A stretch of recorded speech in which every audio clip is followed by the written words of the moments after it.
A day in my life as a Olpo QCC student. So guys, ito ngayon, kaagising ko lang. Magliligpit na ako ng higaan ko kasi alam mo naman, masipag tayo. Kailangan iligpit ang higaan pagkagising. Tigpit-tigpit lang.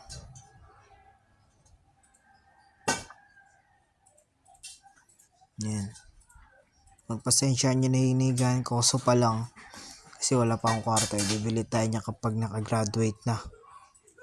Sheesh! Then, after magligpit, yan. Ready na tayo para mag-asikaso. Para pumasok, first, syempre, dapat kunin muna natin yung toothbrush. Tapos, hanapin natin yung Colgate. Wait lang. It take a little time. Baka nawawala kasi yung Colgate ko dito eh. Ito, pagbalik, toothbrush na tayo guys. Para everyday healthy at mabango ang hininga. Ito na guys, brush tayo. Toothbrush.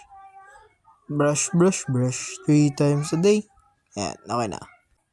After mag-toothbrush, bili naman tayo ng almusal kasi kailangan natin ng energy.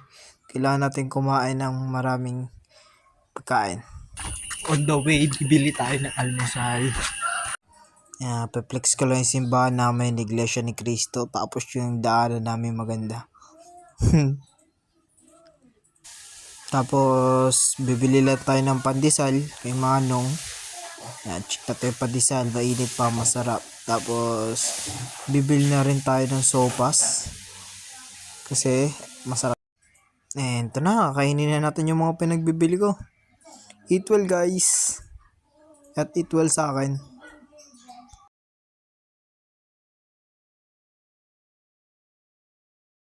Ito na, kakatapos ko lang kumain. Sobrang busog na ako dyan. Nag-last bite pa talaga. Dadali na natin yung plato sa hugasan para makapag-start na tayo ng mga activities na dapat gawin. Dito naman, mag-start na tayo gumawa ng activity na ipapasa natin mamaya.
Ito na, natapos na natin yung unang part ng activity and kailangan ko muna mag-asikaso. Yun nga guys, tapos na tayo mag-asikaso kaso hindi ko lang na-record sa sobrang busy. Pit check muna. Pogi. Pit check. Bago tayo pumasok, siyempre magpapasa lang tayo, kailangan maayos din tayo tignan, disente. Siyempre sa lahat, okay tignan. Dito, on the way na ako papuntang Sakayan para naglalakad lang ako para makatipid kasi isa tayong student, dapat kailangan natin maging matipid. Ito na guys, nakasakay na ako papuntang school ko. Medyo hassle lang, medyo traffic, kaya tignan nyo, mukha na akong haggard.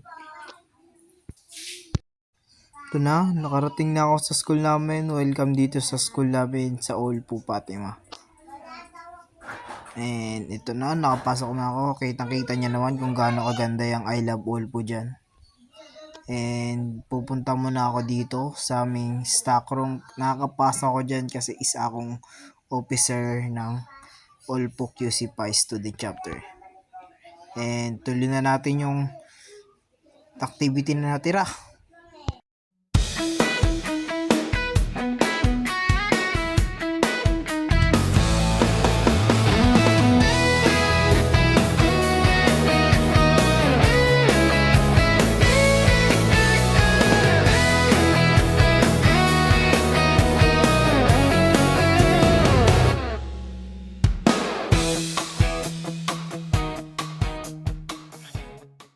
Ito na guys, tapos na, papasa na tayo. And tignan nyo muna yung mga CE board passer natin dyan. Papasa na tayo para tayo makauwi na at matapos na yung agenda natin sa school na to. And look out muna for the teachers. Yun, may nakita na. Already submitted. Yan na. Bye-bye.